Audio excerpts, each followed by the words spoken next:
प्रिय विद्यार्थियों एवं मित्रों, आज हम फिजिक्स में अपना जो चैप्टर नंबर 2 है गाउस नियम एवं इसके अनुप्रयोग, इसका लेक्चर नंबर 8 आज अपन स्टार्ट करते हैं।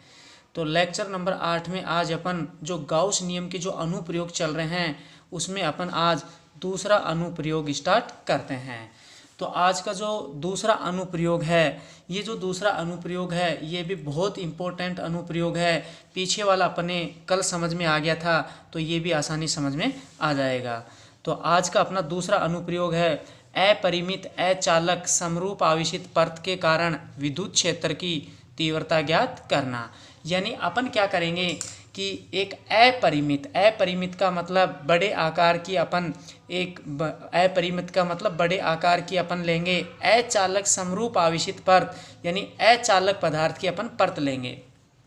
तो यहाँ पर जो अचालक पदार्थ है उसकी परत लेंगे जिसका आकार बड़ा होगा और जो समान रूप से आवेशित होगी, तो ये क्या हो जाएगी, अपरिमित अचालक समरूप आवेशित परत। तो इसके मध्य बिंदु O से अपन r दूरी पर बिंदु P पर परिणामी विद्युत क्षेत्र की दिशा का निर्धारण करेंगे, परिणामी विद्युत क्षेत्र की दिशा ज्ञात करेंगे। फिर इसके बाद में हम बिंदु P पर परिणामी जो विद्युत क्षेत्र की तीव्रता है, यानी जो विद्युत क्षेत्र की तीव्रता है वो बिंदु P पर अपन निकालेंगे, यानी बिंदु P पर विद्युत क्षेत्र की तीव्रता का सूत्र उत्पन्न हम करेंगे।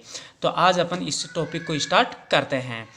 तो अब यहाँ पर देखिए बच्चों, इसमें तो ये जो अपने पास यहाँ पर है, तो ये अपने पास क्या है, अपरिमित अचालक समरूप आवेशित परत है।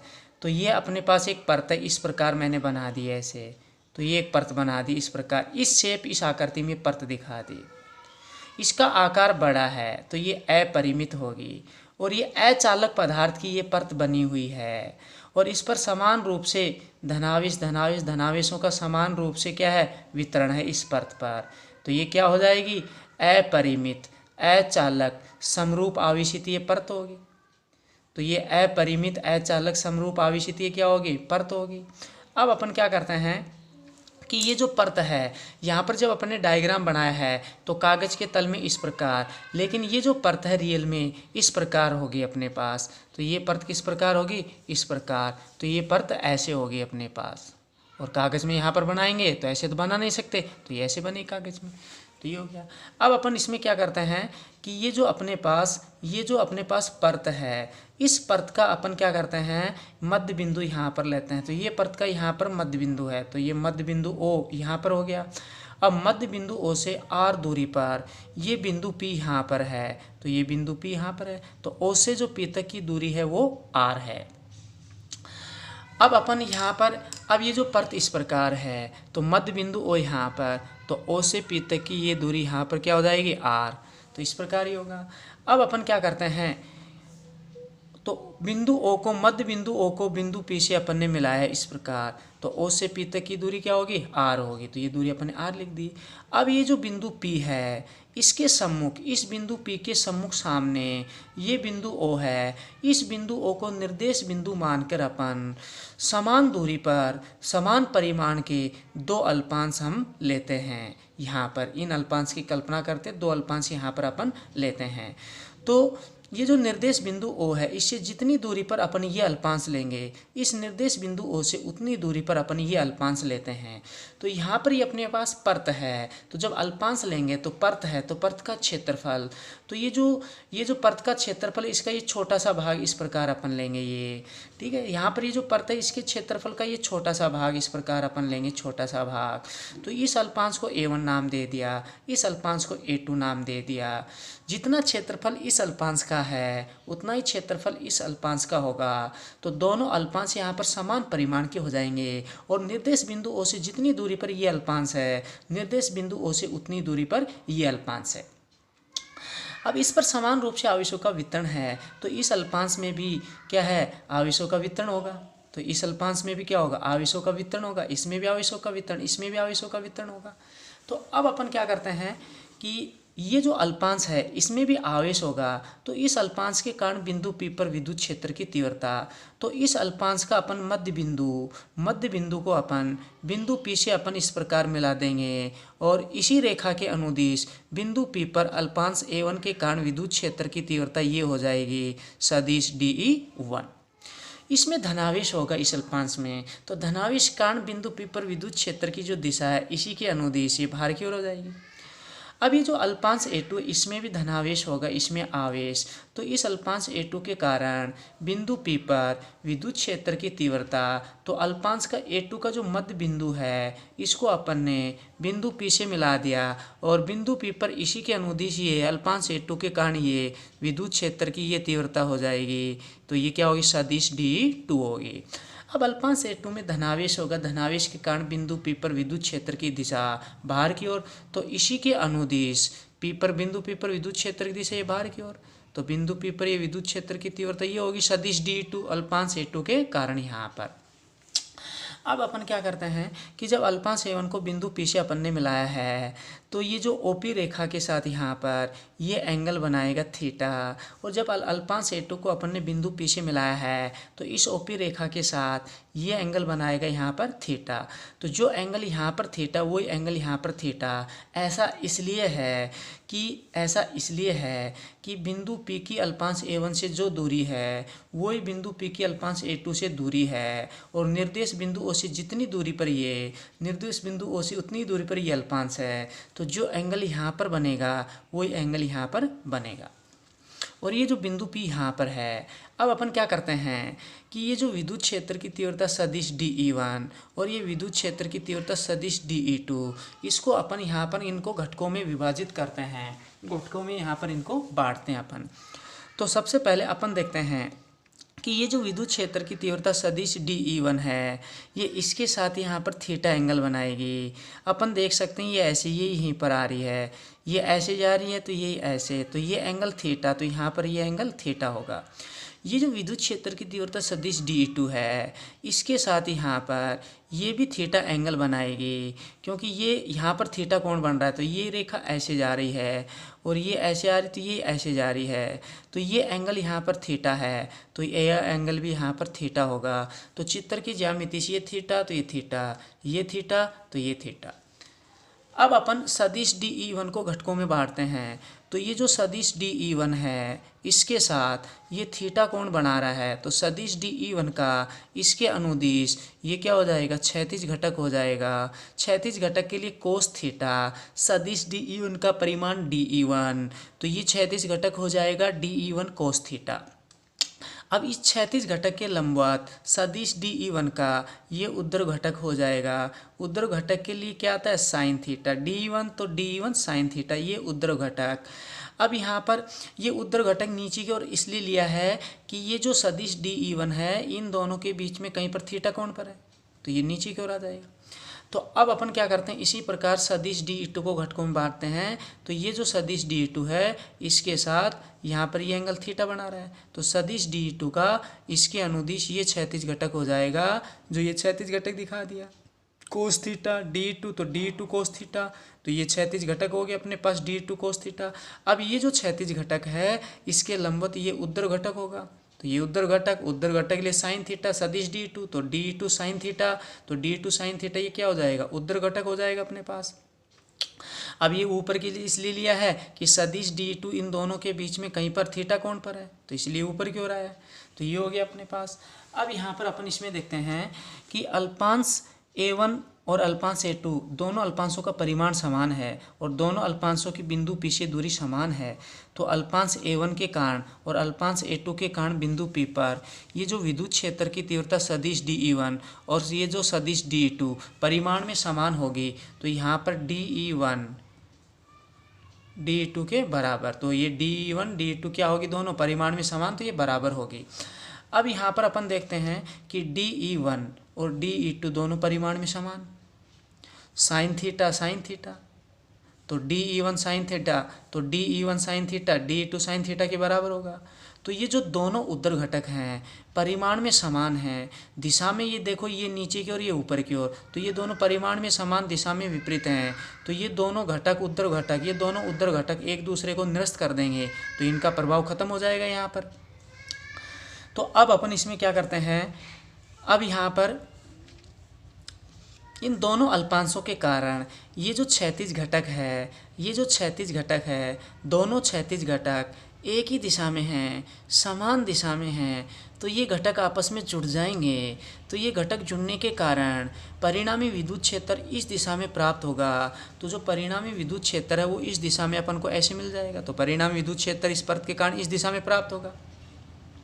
इसी प्रकार जब अपन अन्य अल्पांश लेंगे, बिंदु निर्देश बिंदु ओ से जितनी दूरी पर एक अल्पांश लिया, निर्देश बिंदु ओ से उतनी दूरी पर एक अल्पांश लेंगे, तो ये जो अन्य अल्पांश युग्म लिया है, ये जो अन्य अल्पांश युग्म लिया है, इसके कारण भी ये जो ऊर्ध्व घटक होंगे बिंदु पी पर निरस्त हो जाएंगे और बिंदु पी पर जो क्षैतिज घटक होंगे वो जुड़ जाएंगे। तो परिणामी विद्युत क्षेत्र ये जो ओपी दिशा है यानी इसी दिशा में परिणामी विद्युत क्षेत्र हमारे को प्राप्त होगा। तो अतः यहाँ से स्पष्ट होता है कि जो अपरिमित अचालक समरूप आवेशित परत है, इसके कारण बिंदु पी पर परिणामी विद्युत क्षेत्र की दिशा ओपी दिशा में यानी परत के लंबवत इस प्रकार ये प्राप्त होती है। तो बिंदु पी पर परिणामी विद्युत क्षेत्र की दिशा ओपी दिशा में इस प्रकार ये अपन को ऐसे प्राप्त होती है। तो ये जो परत अपने पास रियल में ऐसे होगी, तो इस बिंदु पी पर परिणामी ये जो बिंदु पी पर परिणामी विद्युत क्षेत्र की दिशा ये जो परत है इस परत के लंबवत ओपी दिशा में इस प्रकार प्राप्त होगी। तो परत के लंबवत ओपी दिशा में इस प्रकार, तो परत के लंबवत ओपी दिशा में प्राप्त होगी इस प्रकार। तो यहाँ से स्पष्ट हो रहा है। तो इस बिंदु पी पर ये परिणामी विद्युत क्षेत्र की दिशा आ गई परत के लंबवत ये, तो ये अपन ने बिंदु पी पर परिणामी विद्युत क्षेत्र की दिशा ज्ञात कर ली। अब ये जो बिंदु पी यहाँ पर है, तो ये जो अपरिमित अचालक समरूप आवेशित परत है, इसके कारण बिंदु पी पर विद्युत क्षेत्र की तीव्रता का हम व्यंजक यानी सूत्र उत्पन्न करेंगे। तो अब अपन इसमें आगे चलते हैं। यहाँ पर अब अपन क्या करते हैं कि वही अपन अचालक समरूप आवेशित परत तो यहाँ पर अपरिमित, तो यहाँ पर अपन लेंगे अपरिमित अचालक समरूप आवेशित परत। तो यहाँ पर ये अपन ने क्या ले ली, अपरिमित अचालक समरूप आवेशित ये परत ले ली अपन ने, जो पहले ली थी वो वाली परत ये ले ली, और इस पर समान रूप से आवेशों का वितरण है, प्लस प्लस ये दिखा रखा है।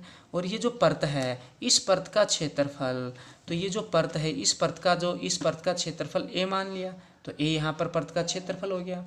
अब अपन क्या करते हैं कि ये जो अपने पास परत है, तो इस परत का जो मध्य बिंदु यहाँ पर है, तो ये परत का मध्य बिंदु ओ यहाँ पर हो गया। तो ये मध्य बिंदु ओ कहाँ पर हो गया, यहाँ पर। अब अपन क्या करेंगे कि मध्य बिंदु ओ से आर दूरी पर मान लो बिंदु पी यहाँ पर है, मध्य बिंदु ओ से आर दूरी पर बिंदु पी यहाँ पर है, तो इस बिंदु पी पर विद्युत क्षेत्र की तीव्रता का सूत्र उत्पन्न करेंगे इस अपरिमित अचालक समरूप आवेशित परत के कारण। और ये बिंदु पी मान लो यहाँ पर है। अब यहाँ से अपन देख सकते हैं कि जो मध्य बिंदु ओ से बिंदु पी की जो दूरी आर, तो इसके सामने ये, तो ये दूरी यहाँ पर आर, तो ये दूरी यहाँ से यहाँ तक आर होगी अपने पास। अब अपन क्या करते हैं, अब हम एक बेलनाकार गाउसीय पृष्ठ की कल्पना करते हैं। तो एक अपन गाउसीय पृष्ठ लेंगे और यहाँ पर बेलनाकार गाउसीय पृष्ठ अपन लेंगे, और जो बिंदु पी है वो बेलनाकार गाउसीय पृष्ठ के जो बिंदु पी है वो बेलनाकार गाउसीय पृष्ठ पर उपस्थित होना चाहिए। तो अपन यहाँ पर इसमें क्या करते हैं कि 2r, तो यहाँ पर 2r लंबाई के एक बेलनाकार गाउसीय पृष्ठ की हम कल्पना करते हैं। तो 2r लंबाई का हम यहाँ पर एक बेलनाकार गाउसीय पृष्ठ यहाँ पर अपन लेंगे। तो अब अपन यहाँ पर देख सकते हैं कि 2r लंबाई का ये अपन ने यहाँ पर बेलनाकार गाउसीय पृष्ठ ये ले लिया। तो 2r लंबाई का ये बेलनाकार गाउसीय पृष्ठ है, ये यहाँ से यहाँ तक, तो ये अपन ने ले लिया।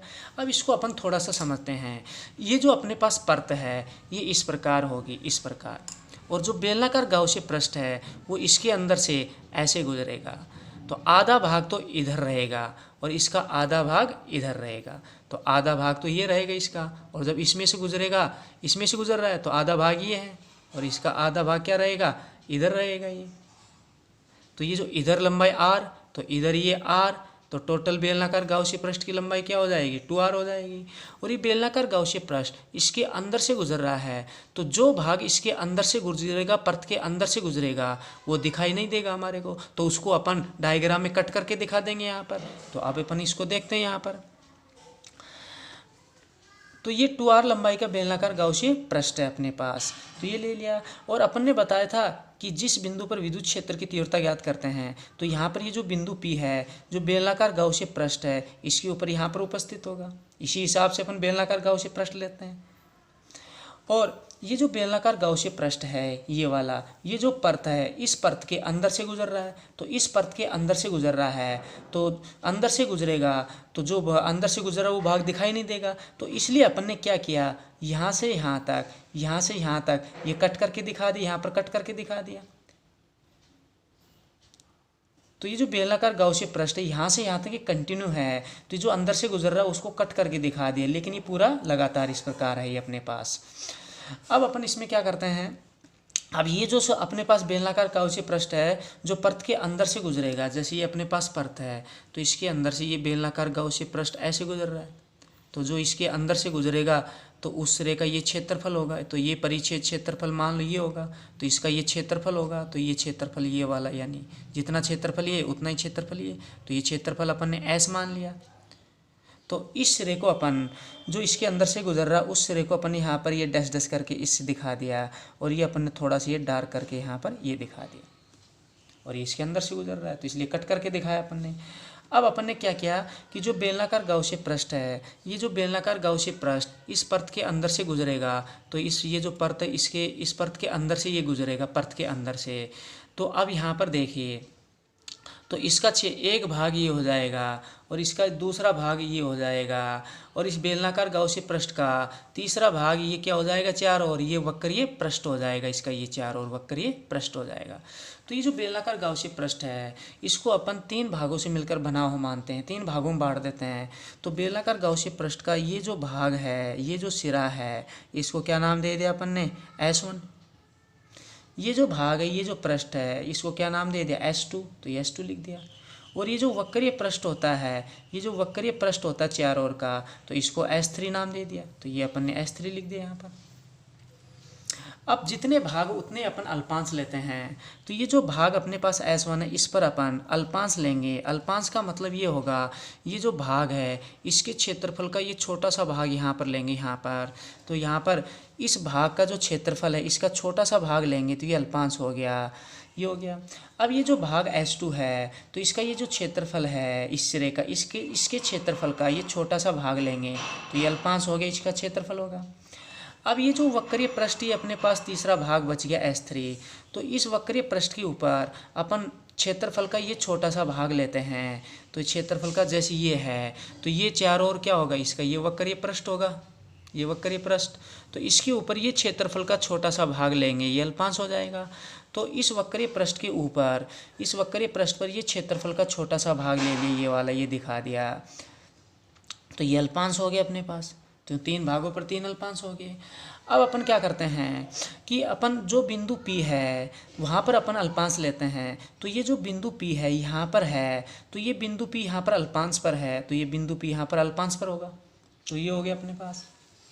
अब अपन यहाँ से देख सकते हैं, तो यहाँ से अपन देख सकते हैं कि जो बेलनाकार गाउसीय पृष्ठ है, बेलनाकार जो गाउसीय पृष्ठ है उसकी यहाँ से यहाँ तक, जो उसकी यहाँ से यहाँ तक, तो यहाँ से यहाँ तक ये दूरी r, फिर यहाँ से यहाँ तक ये दूरी r, तो कुल लंबाई r प्लस r क्या होगी, 2r होगी कुल लंबाई इसकी। देख सकते हैं जैसे अपन ने ये परत है, ये इसके अंदर से गुजर रहा है, तो इधर ये क्या होगी, r होगी, इधर ये r होगी, इधर ये क्या होगी, r होगी, तो आधी इधर r, आधी इधर r, तो कुल 2r, तो ये वो क्या होगी, यहाँ से यहाँ तक 2r होगी, तो आधी इधर ये क्या होगी, आधी इधर ये क्या होगी, ये आधी इधर r होगी, और ये आधी यहाँ से यहाँ तक, आधी यहाँ से यहाँ तक, ये क्या होगी r, तो कुल लंबाई इसकी क्या होगी, r प्लस r, 2r होगी।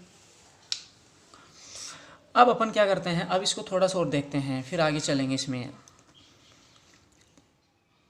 ये जो ये जो अपने पास S1 भाग है, इस पर ये जो अल्फांश है इसका मान लो क्षेत्रफल क्या है ds। तो अब अपन यहाँ पर क्या करेंगे कि परत के कारण जो विद्युत क्षेत्र की दिशा है वो जो परत है उसके लंबवत होती है, लंबवत ऐसे लंबवत होती है, ऐसे लंबवत। तो यहाँ पर इस बिंदु P पर विद्युत क्षेत्र की दिशा, ये जो परत है परत के लंबवत ऐसे होगी, तो अल्पांश पर विद्युत क्षेत्र की दिशा ये होगी तीव्रता सदिश। और ये जो अल्पांश है इस अल्पांश पर अपन अभिलंब खींचेंगे तो ये सदिश क्षेत्रफल सदिश ds। अब ये जो अपने पास यहाँ पर ये जो भाग S2 है इस पर ये अल्पांश है, तो ये जो अल्पांश है ये परत अपने पास ऐसे है, तो ये जो परत है तो परत के कारण विद्युत क्षेत्र की दिशा लंबवत होगी, ऐसे लंबवत होगी। जैसे ये परत है तो परत के कारण लंबवत होगी, तो परत के कारण ये लंबवत होगी। तो इस अल्पांश पर विद्युत क्षेत्र की जो तीव्रता है वो ये हो जाएगी, ये तो ये सदिश ही, तो ये क्या होगी सदिश ही होगी। अब ये जो अल्पांश है, अब इस अल्पांश के क्षेत्रफल की दिशा, इस अल्पांश के लिए सदिश क्षेत्रफल, तो ये जो अल्पांश है इस अल्पांश पर भार की ओर ये अभिलंब खींच देंगे तो ये इस अल्पांश पर सदिश क्षेत्रफल ये हो जाएगा, तो ये सदिश क्षेत्रफल हो गया जिसको सदिश ds, तो ये सदिश क्षेत्रफल सदिश ds हो गया। अब यहाँ पर भाग S3 पर ये जो अल्पांश लिया है इस अल्पांश पर विद्युत क्षेत्र की तीव्रता दिखाएंगे अपन, तो ये जो परत इस परत के लंबवत ऐसे होगी, ऐसे ऐसे, तो अल्पांश पर विद्युत क्षेत्र की तीव्रता ये हो जाएगी सदिश ही। और अल्पांश, ये जो अल्पांश है तो इस अल्पांश के लिए जो सदिश क्षेत्रफल है यानी क्षेत्रफल की दिशा है तो भार की ओर अभिलंब अपन खींच देंगे, तो इस अल्पांश का जो सदिश क्षेत्रफल है तो इस अल्पांश का सदिश क्षेत्रफल ये हो जाएगा अपने पास, तो ये सदिश क्षेत्रफल हो गया ये, और इसको किससे लिख दिया सदिश ds से लिख दिया। तो ये जो भाग S1 है इसके लिए सदिश ही और सदिश ds दोनों समान दिशा में है, तो थीटा 0 डिग्री होगा। तो यहाँ पर लिख रखा है पृष्ठ S1 के लिए थीटा 0 डिग्री। ये जो अपने पास पृष्ठ S2 भाग S2 है इसके लिए सदिश ही और सदिश ds दोनों, देखो सदिश ही सदिश ds दोनों समान दिशा में है, तो दोनों यहाँ पर क्या है दोनों यहाँ पर समान दिशा में दोनों सदिश ही सदिश ds, तो थीटा 0 डिग्री। तो पृष्ठ S2 के लिए थीटा 0 डिग्री होगा। अब यहाँ पर ये जो पृष्ठ S3 है इसके लिए अपन देखेंगे ये सदिश ही ऐसे, ये सदिश ds ऐसे, तो दोनों के बीच में ये एंगल कितना है 90 डिग्री है, यहाँ पर 90 डिग्री। तो पृष्ठ S3 के लिए थीटा क्या हो जाएगा 90 डिग्री हो जाएगा, तो ये हो गया। अब ये अपन आगे काम में लेंगे। अब ये जो परत पर आवेशों का वितरण है तो पृष्ठीय आवेश घनत्व होगा, तो जो पृष्ठीय आवेश घनत्व सिग्मा बराबर अपन जानते हैं Q/A ये होता है, तो Q/A ये पृष्ठीय आवेश घनत्व होता है सिग्मा बराबर, ये पढ़ रखा है ये अपन लिख दे Q बराबर A को अपन सिग्मा से वज्र गुणा, तो सिग्मा गुणा A, तो सिग्मा इंटू A आ गया, ये समीकरण नंबर A मान ली। अब Q यहाँ पर क्या है तो इसका मतलब सिग्मा क्या है इस परत का पृष्ठीय आवेश घनत्व यानी परत के एकांक क्षेत्रफल पर आवेश की मात्रा।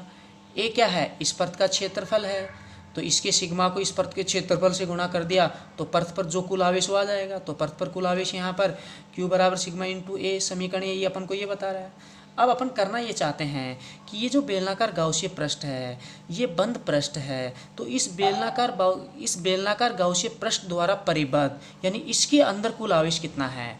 तो ये जो बेलनाकार गाउसीय पृष्ठ है ये जो परत है इस परत में से ऐसे गुजर रहा है, तो जब बेलनाकार ये गाउसीय पृष्ठ इस परत में से गुजरेगा, ये बेलनाकार गाउसीय पृष्ठ जब इस परत में से गुजरेगा तो परत क्या है आवेशित है। तो ये जो बेलनाकार गाउसीय पृष्ठ का जो भाग इस परत के अंदर है उसमें क्या होगा क्योंकि अब देखो परत पर क्या है आवेश है और बेलनाकार गाउसीय पृष्ठ का जो ये भाग यहाँ पर ये भाग क्या गुजर रहा है अंदर से गुजर रहा है, तो ये यहाँ से यहाँ तक, तो यहाँ से यहाँ तक, तो यहाँ से यहाँ तक ये भाग अंदर गुजर रहा है, तो जो परत में आवेश है वो इस बेलनाकार गाउसीय पृष्ठ के अंदर आ जाएगा। तो अपन क्या निकालेंगे कि ये जो बेलनाकार गाउसीय पृष्ठ है इस बेलनाकार गाउसीय पृष्ठ द्वारा परिबद्ध यानी इसके अंदर यहाँ से यहाँ तक यानी इसके अंदर ये कुल कितना आवेश आ रहा है, इसके अंदर ये बेलनाकार गाउसीय पृष्ठ ये लगातार है कंटिन्यूस है, तो इसके अंदर ये कुल आवेश कितना आ रहा है, तो ये भाग जो अंदर से गुजरेगा पृष्ठ बेलनाकार गाउसीय पृष्ठ इसके अंदर क्या होगा ये आवेश, तो ये आवेश कितना आ रहा है, तो ये आवेश अपन निकालेंगे ये वाला आवेश। तो बेलनाकार गाउसीय पृष्ठ द्वारा परिबद्ध आवेश इसके अंदर कुल आवेश, तो अपन Q मान लेंगे। मान लो बेलनाकार गाउसीय पृष्ठ द्वारा परिबद्ध ये कुल आवेश क्या है इसके अंदर Q है, तो अपन ने Q की जगह Q रख दिया बराबर। अब जो परत के लिए पृष्ठीय आवेश घनत्व हर जगह सिग्मा होगा, तो ये सिग्मा की जगह सिग्मा इंटू अब ये ए की जगह क्षेत्रफल एस आएगा। अभी स्टार्टिंग मैंने आपको बताया, जब समझा रहे थे अपन तो बता रहा था कि बेलनाकार गाउसियन पृष्ठ जब पर्त के अंदर से गुजरेगा तो ये सिरा गुजर रहा है अंदर से, तो इसका ये क्षेत्रफल क्या होगा एस। तो ये क्षेत्रफल क्या है इसका एस। तो अपन क्या करेंगे कि इसका ये जो परिच्छेद क्षेत्रफल, ये जो परिच्छेद क्षेत्रफल एस है जो इसके अंदर से गुजर रहा है, तो इस परिच्छेद क्षेत्रफल एस को अपन पृष्ठीय आवेश घनत्व सिग्मा से गुणा कर देंगे। तो बेलनाकार गाउसिय पृष्ठ के अंदर इसके द्वारा परिबद्ध ये जो कुल आवेश है ये आ जाएगा अपने पास, ये वाला कुल आवेश इसके अंदर बंद पृष्ठ के अंदर ये कुल आवेश। तो पृष्ठीय आवेश घनत्व सिग्मा को परिच्छेद क्षेत्रफल एस से, तो सिग्मा को परिच्छेद क्षेत्रफल एस से गुणा कर दिया। तो बेलनाकार जो गाउसिय पृष्ठ है, बंद पृष्ठ है, इसके अंदर परिबद्ध कुल आवेश, इसके अंदर एक कुल आवेश की बराबरी आ गया और ये समीकरण नंबर 2 हो गया। अब अपन पढ़ेंगे विद्युत फ्लक्स की परिभाषा से। विद्युत फ्लक्स की परिभाषा से, तो विद्युत फ्लक्स की परिभाषा से यानी विद्युत फ्लक्स के अंदर अपन ने पढ़ा था कि बंद पृष्ठ से गुजरने वाला जो कुल विद्युत फ्लक्स है वो फाई ई बराबर समाकलन S A D S cos theta ये होता है। ये समीकरण नंबर 3 पढ़ रखा है। बीच में सर्कल गोला बंद पृष्ठ के लिए समाकलन किया इसलिए लगा रखा है, ये बता रहे इसलिए लगा, ये सब कुछ बता रखा है। अब ये जो समीकरण 3 है, इस समीकरण 3 को अपन निम्न प्रकार लिख सकते हैं, यानी समीकरण 3 को अपन 3 भागों में तोड़ करके फिर जोड़ करके अपन यहाँ पर लिखेंगे। फाई बराबर ये जो समीकरण 3 है इसको सबसे पहले इस भाग S1 के लिए लिखेंगे। तो S1 S की जगह आएगा तो समाकलन S1 A D S cos theta, तो समाकलन S1 A D S cos theta, फिर अपन प्लस कर देंगे। फिर समीकरण 3 को इस भाग S2 के लिए अपन लिखेंगे तो S2, तो यहाँ पर S2 समाकलन S2 A D S cos theta, तो समाकलन S2 A D S cos theta, फिर अपन प्लस कर देंगे। फिर ये जो समीकरण 3 है, इस समीकरण 3 को ये जो भाग S3 है इसके लिए लिखेंगे तो S की जगह S3, तो समाकलन S3 A D S cos theta, तो ये आ गया समाकलन S3 A D S cos theta, ये आ गया। तो ये जो बेलनाकार गाउसिय पृष्ठ है इसमें एक भाग ये और एक भाग ये वक्रीय पृष्ठ, तो कुल 3 भाग हैं। तीनों भागों को जोड़ेंगे तो जो बेलनाकार गाउसिय पृष्ठ पूरा आ जाएगा। तो इसलिए तीनों भागों के लिए जो समीकरण 3 है इसको अपन ने इस प्रकार लिख दिया समाकलन के रूप में। तो अलग अलग भागों के लिए समाकलन कर दिया अपने, फिर प्लस कर दिया यहाँ पर। तो ये समीकरण क्या आ गई 4, तो ये समीकरण नंबर 4 होगी। अब पृष्ठ S1 के लिए थीटा 0 डिग्री, पृष्ठ S2 के लिए थीटा 0 डिग्री, पृष्ठ S3 के लिए थीटा 90 डिग्री। ये अभी पीछे मैंने समझाया था, अभी समझाया था ऊपर, तो ये चीज़ अभी मैंने समझाई थी। जो एंगल है तो ये एंगल यहाँ पर लिख रखे हैं। अब अपन क्या करेंगे कि ये जो समीकरण 4 है इसमें फाई बराबर, तो ये क्या आ गया फाई बराबर। अब अपन क्या करेंगे S1 के लिए थीटा 0, तो S1 के अंदर यहाँ पर थीटा 0, तो समाकलन S1 A D S cos 0 degree, तो ये पद आ गया। फिर देखो प्लस, तो ये प्लस कर दिया। फिर अपन क्या करेंगे S2 के लिए थीटा 0 डिग्री, तो यहाँ पर अपन S2 के लिए थीटा 0 डिग्री, तो समाकलन S2 A D S cos 0 degree, तो ये पद आ गया। फिर अपन प्लस करेंगे, यहाँ पर क्या है प्लस है तो ये प्लस कर दिया, प्लस आ गया। अब यहाँ पर क्या करेंगे यहाँ पर अपन क्या करेंगे अब इस S3 के लिए थीटा 90 डिग्री, तो S3 के लिए तो यहाँ पर जो S3 के लिए है वो थीटा 90 रखेंगे, तो समाकलन S3 A D S cos 90 degree, तो ये पद आ गया समाकलन S3 A D S cos 90 degree, ये पद आ गया। तो समीकरण 4 में थीटा की वैल्यू रख दिया अपन ने, ये जो थीटा की वैल्यू है समीकरण 4 में पुट की, तो ये समीकरण आ गया अपने पास, ये पूरा इक्वेशन।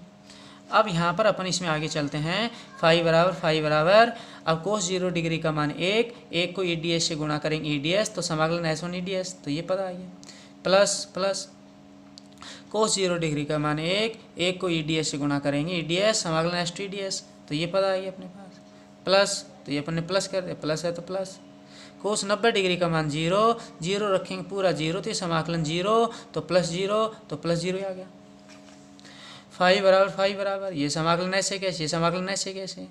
अब इसमें प्लस 0 करेंगे तो ये दोनों पद ऐसे कैसे यही आ जाएंगे, तो ये आ गई फाई बराबर। अब अपन जानते हैं कि जो विद्युत क्षेत्र की तीव्रता E है, यहाँ पर E है ये कांस्टेंट नियत रहेगी।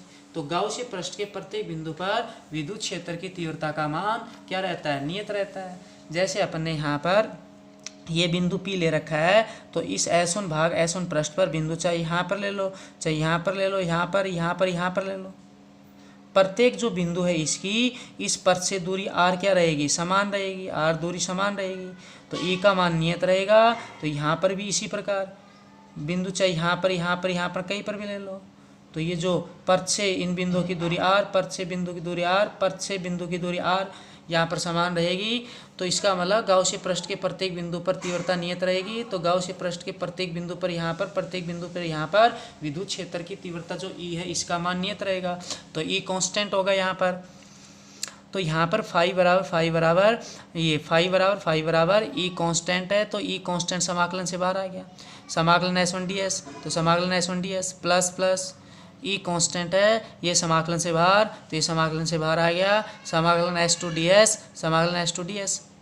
अब इस समाकलन का मान निकालेंगे, इसका मान निकालेंगे। अब चूंकि अपन जानते हैं तो चूंकि अपन यहाँ पर इनका मान निकालेंगे। समाकलन S1 ds, तो समाकलन S1 ds का, समाकलन S2 ds, तो समाकलन S2 ds, इनका मान निकालेंगे। कैसे? अब देखो, अब अपन को यहाँ पर S1 पृष्ठ पर ये अल्पांश ds, तो इस S1 पृष्ठ पर ये अल्पांश ds है ये वाला। अब इसका समाकलन कर देंगे ds का, तो इसका मतलब S1 का क्षेत्रफल। अब एक सीधी सी बात है, जो क्षेत्रफल यहाँ पर इस बेलनाकार गाउसीय पृष्ठ का S है, तो इसका भी क्या होगा? S ही होगा। वही समान है, वही बेलनाकार गाउसीय पृष्ठ, इसका S होगा। तो इसका मतलब सीधी सी बात है, समाकलन S1 ds बराबर S होगा। तो ये इसके बराबर S आ गया। अब S2 पर ds, तो अब देखो यहाँ पर ये जो पृष्ठ S2 है इस पर ये अल्पांश ds है। तो ये अल्पांश ds के समाकलन का मतलब ये जो भाग S2 इसका क्षेत्रफल आ जाएगा पूरा, इसका क्षेत्रफल। जो क्षेत्रफल इसका क्षेत्रफल S है, इसका क्षेत्रफल S है, तो इसका क्षेत्रफल भी S होगा। तो इसका भी S, इसका भी S होगा।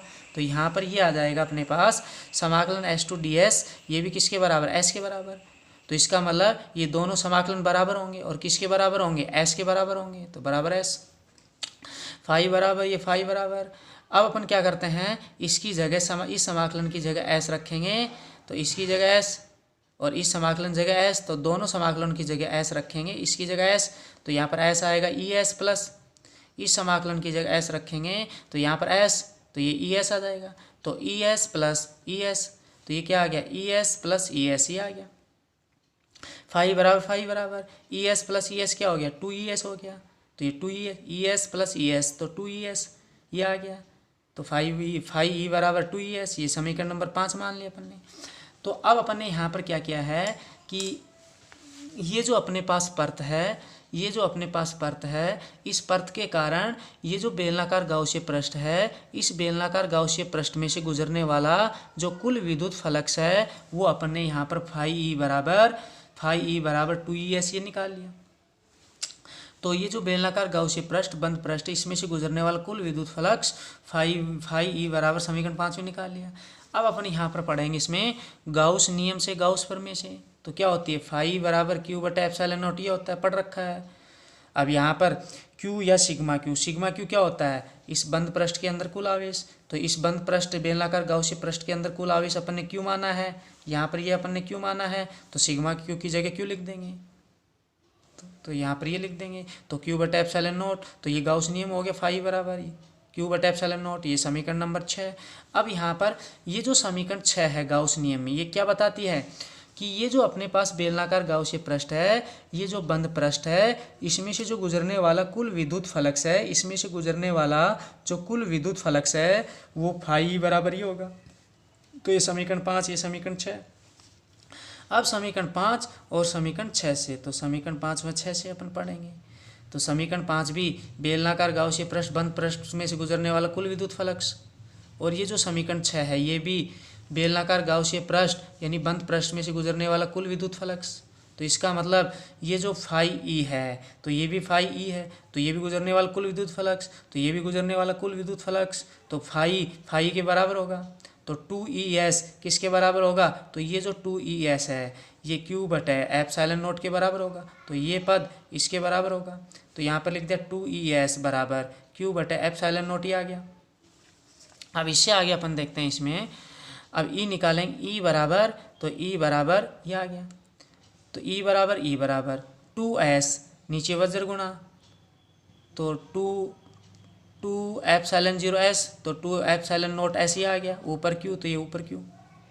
अब इसके बाद अपन पढ़ेंगे इसमें समीकरण 2 से। तो समीकरण 2 अपन ने पढ़ी थी Q बराबर सिग्मा इंटू S, तो समीकरण 2 लिख देंगे Q बराबर सिग्मा इंटू एस। अब Q की वैल्यू सिग्मा इंटू एस यहाँ से अपन यहाँ पर रखेंगे, तो E बराबर, तो ये वैल्यू यहाँ से यहाँ पर सिग्मा एस बटा 2 एप्सिलॉन नॉट एस, तो ये आ गया सिग्मा एस ही। तो Q की ये वैल्यू यहाँ से अपन ने यहाँ पर रख दी, फिर बटा ये, तो अपने पास ये पद आ गया E बराबर, तो Q की ये वैल्यू यहाँ से यहाँ पर रखी, तो E बराबर ही आ गया। अब ये जो ऊपर S नीचे S, तो ऊपर S नीचे S, तो S का भाग S में एक बार लग गया, तो क्या बच गया, S का भाग S में एक बार लग गया, तो S से S कट गया, तो E बराबर सिग्मा बटे 2 एप्सिलॉन नॉट, तो E बराबर सिग्मा बटे 2 एप्सिलॉन नॉट ही आ गया, तो E बराबर सिग्मा बटे 2 एप्सिलॉन नॉट ही आ गया, तो इससे ये पद आ गया। ये समीकरण नंबर क्या मान ली, 7, तो ये समीकरण नंबर 7। तो अब देखिए यहाँ पर, तो ये जो अपने पास ये जो अपरिमित अचालक समरूप आवेशित पर्त है, इसके मध्य बिंदु O से R दूरी पर ये जो बिंदु P है, यहाँ पर इस बिंदु P पर विद्युत क्षेत्र की तीव्रता का जो सूत्र है वो E बराबर, ये आ गया सिग्मा बटे 2 एप्सिलॉन नॉट समीकरण 7 में।